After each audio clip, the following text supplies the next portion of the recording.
Well, a very warm welcome to all saints this morning. It's great to have you here with us. If you're here for Christianity Explored, a very warm welcome. Today we're in week 5 of the course, so if you are joining us this for the first time, this is actually the 5th week of the course. But it's not a problem because there is a chance to catch up. All of the talks are on our YouTube channel, so you can look there at talks 1 to 4 if you'd like to. There is also a handbook that accompanies the course. There's a picture of it there next to me on the screen, so that if you get a copy of that, you're able to follow the talks. There's a little outline, plus there's some stuff to do during the week in between, some ways of looking at Mark's account of the life of Jesus. Today's talk is on page 42 in the handbook, page 42 in the handbook. And it's a little bit strange because actually what we're going to be looking at today has more to do with Easter, even though we're in the run-up to Christmas. It has more to do with Easter this week. So we're going to be looking at the resurrection of Jesus. Some years ago, the Times apparently carried a report on some research that took place, some research of 125 men who'd suffered their first heart attack. Now, what was the purpose of the research? It was to determine whether, if you have an optimistic outlook, whether that gives you a higher chance of survival going forwards, how they rated their chances in life, if you like. And what they did is they followed these guys up 8 years later. And the results were quite interesting. Of the 25 who had more of a negative outlook, all of them had sadly died. Of the 25 of the more positive outlook, 6 had died, but 19 were still alive. Now, what was the point of the research, asked the journalist? Well, he summed it up as, it's better to eat a Mars bar cheerfully than to eat Brussels sprouts and be miserable. I actually quite like a Brussels sprout myself, but that was the conclusion. The research concluding that it had to do with hope. Those with hope did better in life. Now, that may seem obvious. It's part of the human condition, really, isn't it? To need something to hope for. Humans function best when maybe we're focused on a dream or on a hope of some kind. We've looked at what our hopes and dreams might be in the weeks leading up to today. For the Christian, the hope, though, is extraordinary. The Christian hope goes beyond the here and now. The Christian hope goes beyond that idea that we get 70 years and 10, and then we cease to exist. A hope that says here and now, this existence, this world, not all there is. Death, not the end. Human existence, the human life, is greater than just that. Funerals are sadly a part of my job, of course, and they're difficult things to do sometimes. They're difficult, of course, for the family especially. And sometimes what I find is when I meet with a family, obviously now it tends to be over Zoom, but sometimes 1 or 2 members of the family, as we're going through options for the funeral, they will sort of state that actually they don't really mind because they're atheists. And they sometimes will say that to me quite early in the conversation. What I find interesting is as the conversations progress, they can't let go of there being more to human life than the sum of our chemical components. Instinctively, when we're faced with the beginnings or the endings of life, an atheistic explanation is vacuous, isn't it, with no hope, and bears no reality in the very real emotions that we feel at that point. But a Christian explanation goes way beyond that. The Christian explanation offers real hope, explains that sanctity to life that we just can't deny.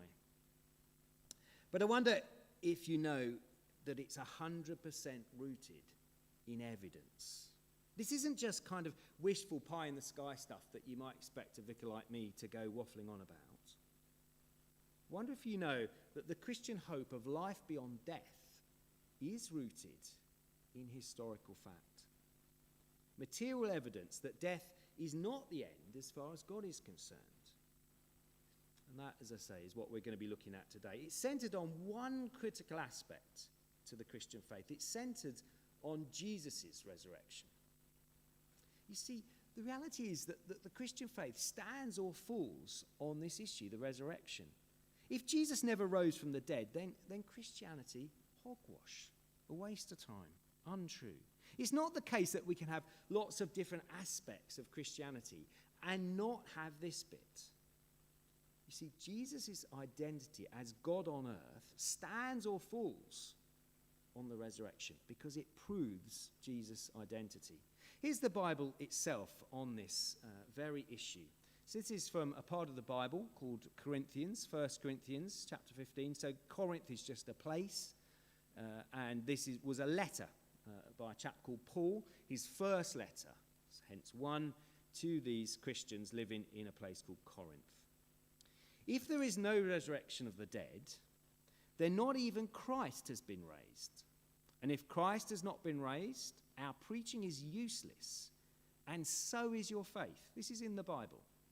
And if Christ has not been raised, your faith is futile. You are still in your sins. Still in the Bible. Then those also who have fallen asleep in Christ are lost. But Christ has indeed been raised from the dead, the first fruits of those who have fallen asleep. For since death came through a man, the resurrection of the dead comes also through a man. If Christ never rose, then Christianity is futile. If it's a lie, well, it's pitiable, a waste of time. We're wasting our time.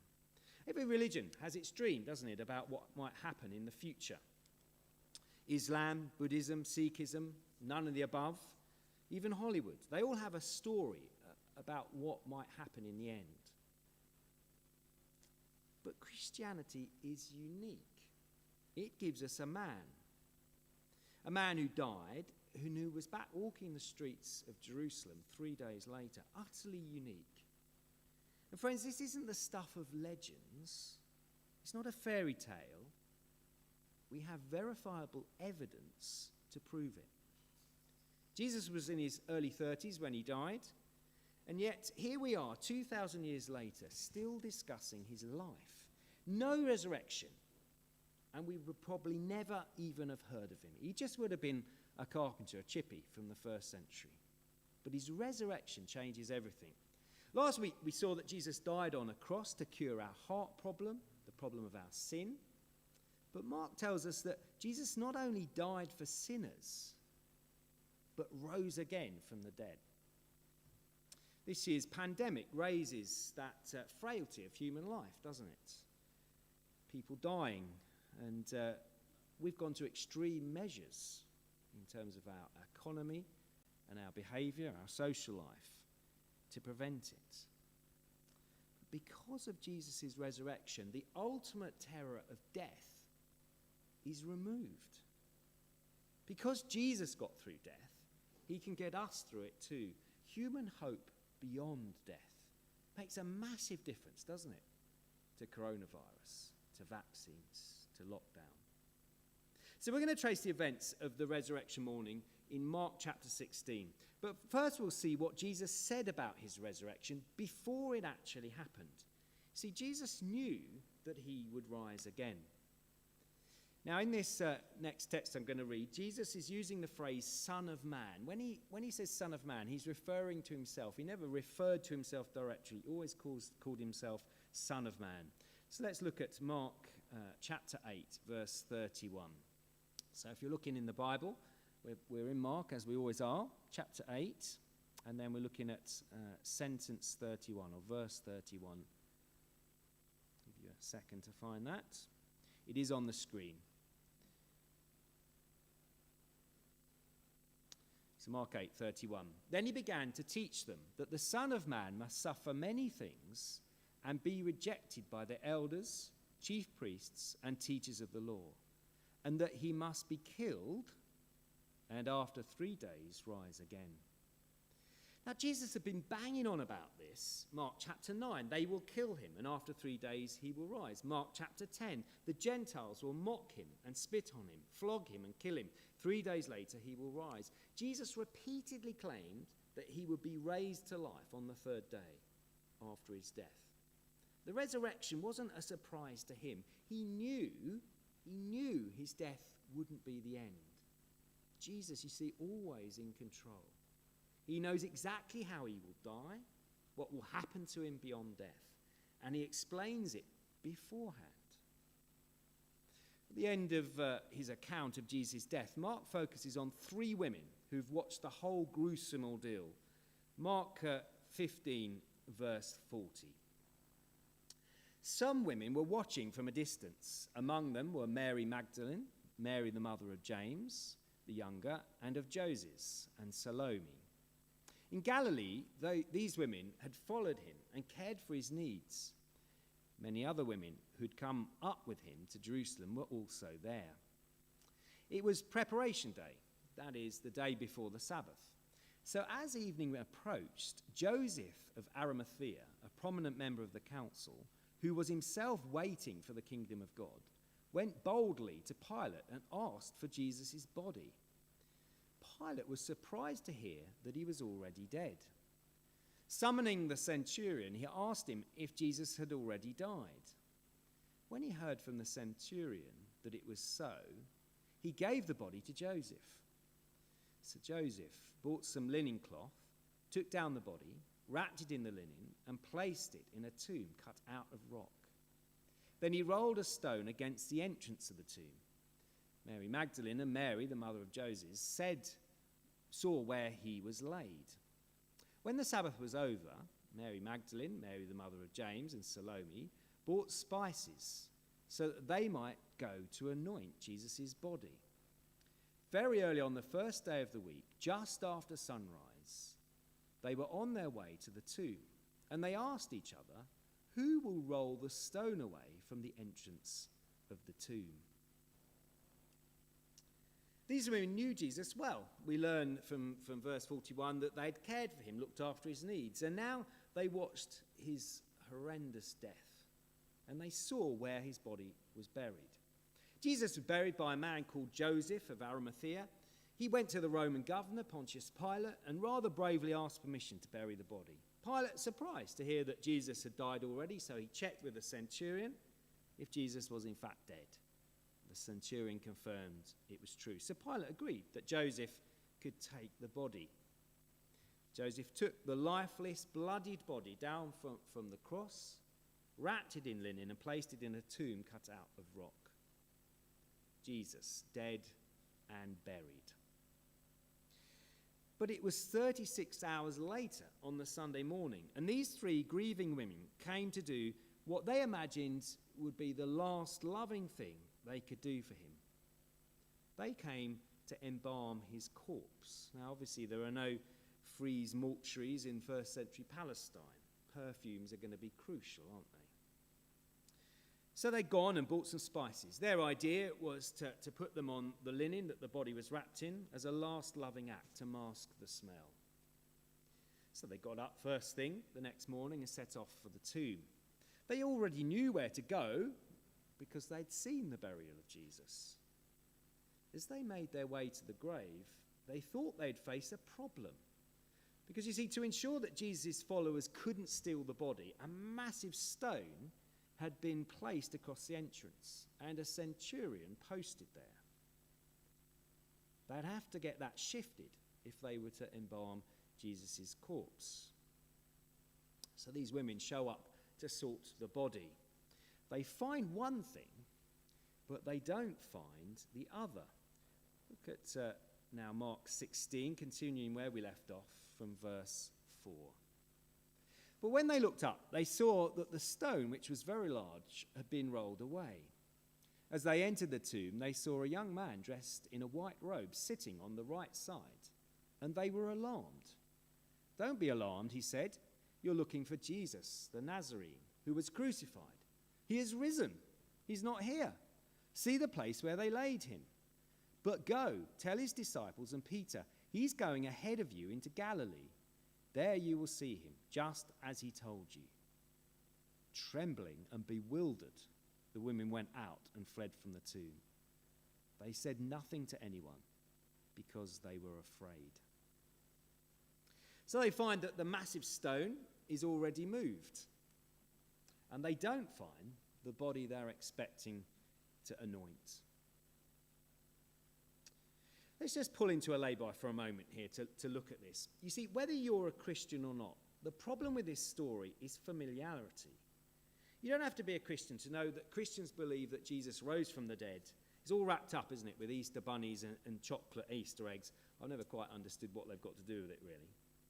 See, we're familiar with these women showing up. We miss something very significant. See, if you were the PR department for the God Squad in the first century, you're trying to convince people that Jesus was alive, you would pick your witnesses very, very carefully. They'd have to be plausible, wouldn't they? Now, ladies, there was no political correctness back then. So basically, the testimony of a woman was given very short shrift, virtually ignored. So if you were making this story up, if you were making up the idea of a resurrection, you wouldn't put down women in the account because that would be stupid. No one would believe it. It'd be a waste of time. I've got a little clip of those cinema ads for Orange. I don't know if you remember it. The artist comes in with an idea, and the blokes from Orange change it beyond recognition. So let's watch this little clip. Patrick Swayze, your film pitch, please. I am a mute assassin in a tale of revenge. I'll never speak until I have found the killer of my mother. I speak with actions, not words. Whoa, that's powerful stuff. But now what if you spoke with words and not actions? No, the film is called The Silent Hunter. Problem, silence doesn't really sell phones. No, silence kills. Try and focus. To fund your film, you're going to need a considerable sum of money. So I think you can afford to make some changes. What do you have in mind? Anything? The Chatty Hunter! The Chatty Hunter? No, it's the Silent Hunter. Yes. You see, Pat, maybe if you talked about your problems, you probably wouldn't want to kill everybody. I can't work like this. Come on, guys, he's right. No one puts Swayze in the corner. Cute. Ditto. I've had the time of my life here, Patrick. I've never felt this way before. So you've got to picture the scene. You'd come with your idea. I've got this great idea to promote the resurrection. It starts with two women. And you'd get no further. They'd be scrubbed out the script straight away. You're going to have to make some changes here. No one's going to believe it if you start with women. You see, if you were making this up, if this was fictional propaganda, it'd not start with women. Women as the witnesses, because it's just an historical record. First then, the shock of their lives, no stone. And if that wasn't bad enough, there's no body. They know precisely where to look. They hadn't got the wrong tomb, 3 stones along or something. No, they'd been there before. Not only no body, but instead an angel sat there. Now, I guess you're picking up that Mark is quite understated in the way he describes things. He says they were alarmed. I bet they were. You'd be quite alarmed, wouldn't you, if you encountered an angel? You'd want to check that you're not delusional, probably. It's a reality check from the angel. Verse 6, don't be alarmed, he said. You're looking for Jesus, the Nazarene, who was crucified. Yes, the man that you're looking for, the Nazarene, the one you've been following these past 3 years, yes, he was killed. See the place where they laid him. He really was buried here. You don't have the wrong address. The fact is that Jesus simply isn't here anymore. Now, you might have thought that was enough shocks for one day, but wait, there is still more. He's not just gone, he's back alive again. Now, Jesus was subject to a Roman flogging before he was crucified. A Roman flogging, that would kill most prisoners. Gruesome. Jesus was close to death before they nailed through his wrists and ankles. Then they shoved a spear in his side while he was hanging on a tree. And now he's been in the tomb, not a few minutes, not even 36 minutes, but 36 hours. Not a tomb a few degrees above freezing to stop the inevitable effects of his biological self. No, a tomb in a very hot Middle Eastern climate. Friends, it is lunacy, utter lunacy, to claim that this was some kind of clever revival. There is nothing other than what it says on the can going on here. Jesus was dead, And Jesus isn't dead anymore. Now, of course, it wouldn't be unreasonable at this stage if you find this hard to believe. Men rising from the dead. We all know that bringing life to a corpse is something that even medicine today can't do.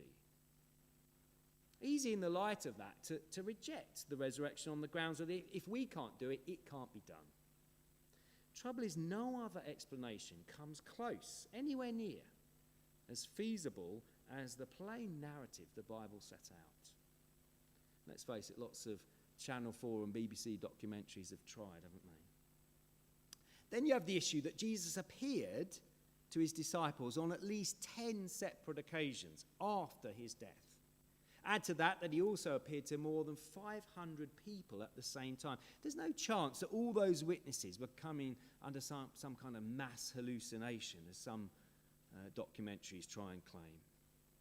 See, Mark doesn't rose tint the reactions of the original hearers of the news either. How do our leading ladies react to the staggering news? Verse 8, trembling and bewildered, the women went out and told everyone? No. They went out and fled from the tomb. They said nothing to anyone because they were afraid. They react to the news that he is alive again with bewilderment and fear. Mark doesn't downplay their struggle to comprehend what they're being told about Jesus, because this is history. This is what happened. Thinking about all the things that were done to Jesus before and as he died, people betrayed him, rejected him, mocked him, spat on him, flogged him, and killed him. It shows us what they thought of Jesus, worthless to them. They attached no value to his life. But the resurrection, God reverses that verdict. God has lifted him up. And this was always the plan. Because Jesus is sovereign. Jesus is God. That's why the angel says, go tell his disciples and Peter, he's going ahead of you into Galilee. There you'll see him just as he told you. It's almost as though Jesus had been saying to his followers, we're going to have a really rough time. And you're going to see me die. But I am rising on Sunday. And we'll all meet up in Galilee on Monday, as planned.